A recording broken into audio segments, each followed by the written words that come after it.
سلام، صبح بخیر همگی.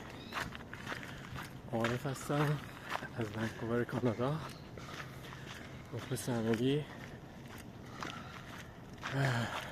یه صبح دیگر شروع کردیم به دویدن.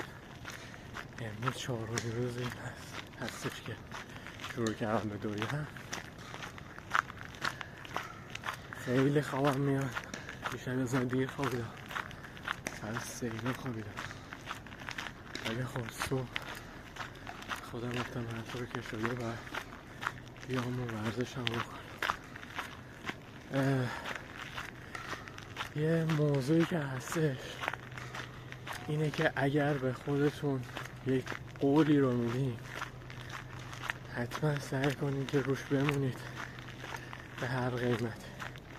فرض کنید که مثلا میگیم چه میدونم فردا صبح من برم ماشینمو تعمیر کنم، برم تعمیرگاه روغنشان هست، فردا این کار بکنم، فردا برم مشکل، حتما هر طور شده اون کارو بکنید. یا اگر قولی که به خودتون میدید مطمئن باشید روش، مطمئن باشید که اون کارو فردا انجام میدید و هر وقتی که داریم به خودتون قول میدید. چون اگر که رو قول خودتون نباشین حواس خوبی واسه خودتون نداره و باعث میشه که اعتماد به نفستون بیاد پایین. صداقایی میادش از این برام.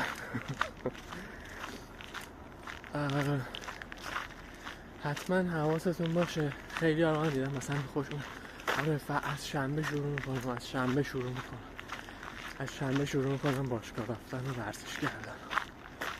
نه از شنبه چه، مثلا فرداش از همون لحظه.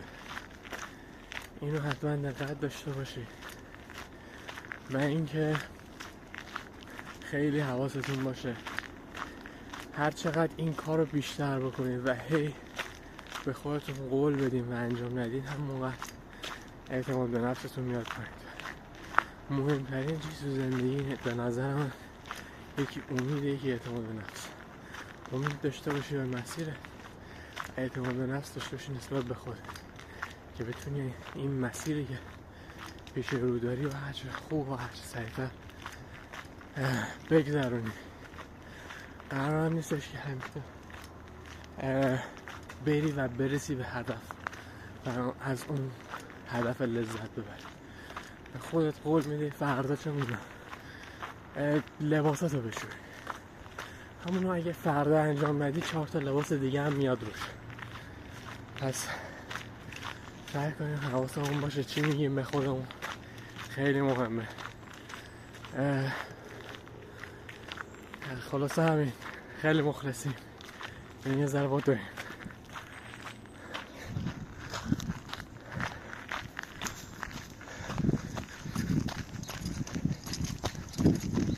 اینجا مثلا خیلی جالبه، زده چون دارم اینجا وایسید، بعد مثلا اینو گذاشته یه مانع گذاشته که مثلا سرعتت کم بشه، بیای از این لا بپیچی بعد بری، یه وقت برخورد نکنی با کسی.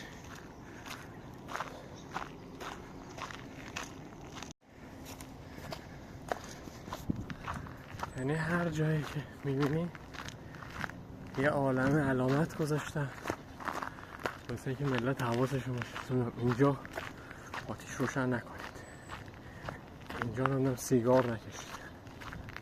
انقدر علائم گذاشتن که مثلا تو بیا اینجا یا آتیش چیز روشن کنی سریع میان سراغت. واقعا ولی بازم میگم واقعا این لحظه طلوع خورشید خیلی خوبه.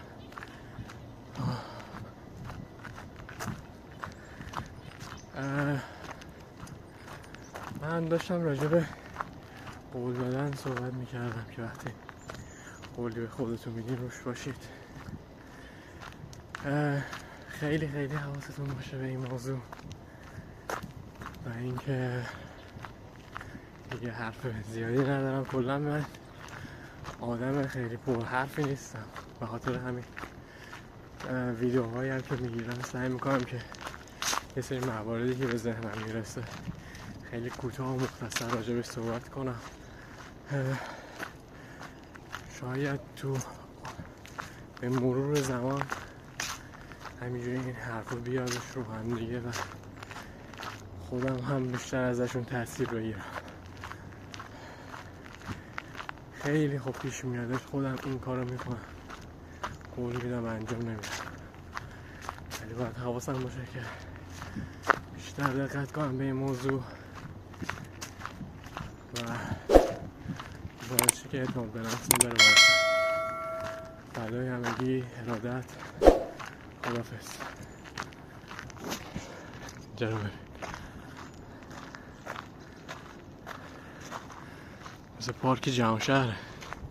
تو جهانشهر هم از اینو داشتیم.